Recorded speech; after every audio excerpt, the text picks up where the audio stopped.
ಇವತ್ತಿನ ದಿನ ಮೊಟ್ಟ ಮೊದಲನೇದಾಗಿ ದೊಡ್ಡವರ ಆಶೀರ್ವಾದ ತಗೊಳ್ಳೋಣ. ಯಾಕಂದ್ರೆ ನಾವು ಇವತ್ತು ಪಿ.ಎಲ್.ಡಿ ಬ್ಯಾಂಕ್ಗೆ ಕ್ಯಾಂಡಿಡೇಟ್ ಆಗಿದ್ವಿ.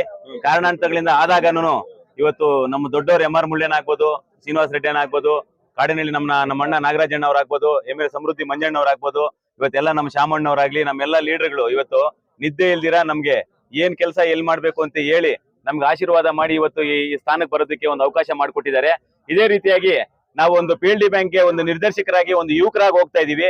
ಯಾಕಂದ್ರೆ ಇವತ್ತು ಇದೇ ದಿನ ನಾವು ಒಂದು ಕಾಡಿನಹಳ್ಳಿ ಗ್ರಾಮ ಪಂಚಾಯತಿ ಸದಸ್ಯರಾಗಿ ನನಗೆ ಅದೇ ರೀತಿ ಇನ್ನೊಂದು ಉಪಾಧ್ಯಕ್ಷ ಸ್ಥಾನನೂ ಕೊಟ್ಟಿದ್ರು. ಈಗ ನಾನು ಪ್ರೆಸೆಂಟ್ ಬೈರ್ಕೂರು ಗ್ರಾಮ ಪಂಚಾಯತಿ ಅಧ್ಯಕ್ಷನಾಗಿ ನಾನು ಕೆಲಸ ಮಾಡ್ತಾ ಇದ್ದೀನಿ. ನನ್ಗೆ ಅನುಭವನೂ ಇದೆ. ಅದೇ ರೀತಿಯಾಗಿ ನಮ್ಮ ಪಿ.ಎಲ್.ಡಿ ಬ್ಯಾಂಕ್ ಅಲ್ಲಿ ಇವತ್ತಿನವರೆಗೂ ಅದೇನು ಬದಲಾವಣೆ ಇದೆಯೋ, ನಾವೇನು ಯುವಕರು ಸೇರ್ಕೊಂಡಿದೀವಿ, ನಮ್ಮೆಲ್ಲ ಲೀಡರ್ಗಳ ಜೊತೆ ಸಹಕಾರದಿಂದ ಅವ್ರು ಏನ್ ಹೇಳ್ತಾರೋ ಚಾಚು ತಪ್ಪದೆ ಅವನ್ನೆಲ್ಲ ಕೆಲಸಗಳು ಮಾಡಿಕೊಂಡು ಇವತ್ತು ಪಿ.ಎಲ್.ಡಿ ಬ್ಯಾಂಕ್ ನ ಇನ್ನೂ ಎತ್ತರಕ್ಕೆ ಬೆಳೆಸೋಣ ಅಂತ ಹೇಳ್ಬಿಟ್ಟು ನಾವೆಲ್ಲ ಮಾತಾಡ್ಕೊತಾ ಇದೀವಿ. ಅದೇ ರೀತಿ ಇವತ್ತಿನ ದಿನ ಏನು ನಮಗೆ ಈ ಕ್ಷೇತ್ರದಲ್ಲಿ ಬೈರ್ಕೂರು ಕ್ಷೇತ್ರ ಮತ್ತು ಹೆಬ್ಣಿ ಕ್ಷೇತ್ರದಲ್ಲಿ ಈ ಜಯವನ್ನು ತಂದುಕೊಟ್ಟ ಎಲ್ಲ ನನ್ನ ಎರಡು ಕ್ಷೇತ್ರಗಳ ಜನತೆಗೆ ಮೊದಲನೇದಾಗಿ ಕೈ ಮುಗಿದು ಕೇಳ್ಕೊಂತಾ ಇದ್ದೀನಿ. ಯಾಕಂದ್ರೆ ಇವತ್ತಿನ ದಿನ ಏನು ನಮ್ಮ ಸ್ಥಾನ ಅಲ್ಲಿ ಇರ್ಲಿಲ್ಲ. ಯಾಕೆ ಪಿ.ಎಲ್.ಡಿ ಬ್ಯಾಂಕ್ ಅಲ್ಲಿ ನಮ್ದು 5 ವರ್ಷದಲ್ಲಿ 1 ಸ್ಥಾನ ಇಲ್ಲ 2 ಸ್ಥಾನ ಏನೋ ಇದ್ದಂಗಿತ್ತು.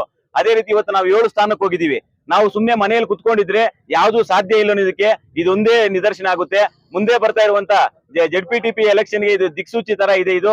ಅದೇ ರೀತಿಯಾಗಿ ನಾವು ನಿಮ್ಮೆಲ್ಲರ ಸಹಕಾರದಿಂದ, ನಮ್ಮ ಪತ್ರಕರ್ತ ಮಿತ್ರರಾಗ್ಬೋದು, ಎಲ್ಲರ ಸಹಕಾರದಿಂದ ನಾವು ನಮ್ಮ ಪಿ.ಎಲ್.ಡಿ ಬ್ಯಾಂಕ್ ನ ಸ್ವಲ್ಪ ಡೆವಲಪ್ಮೆಂಟ್ ಮಾಡೋಣ ಚೆನ್ನಾಗಿ ಅಂತ ಹೇಳ್ತಾ ಇವತ್ತಿನ ದಿನ ಎಲ್ಲರೂ ನನಗೆ ಪ್ರತ್ಯಕ್ಷವಾಗಿ ಪರೋಕ್ಷವಾಗಿ ಸಹಾಯ ಮಾಡಿದಂತ ಎಲ್ಲರಿಗೂ ವಂದಿಸುತ್ತಾ ಈ 2 ಮಾತು ಮುಗಿಸ್ತಾ ಇದ್ದೀನಿ. ಜೈ ಹಿಂದ್, ಜೈ ಕರ್ನಾಟಕ ಮಾತೆ.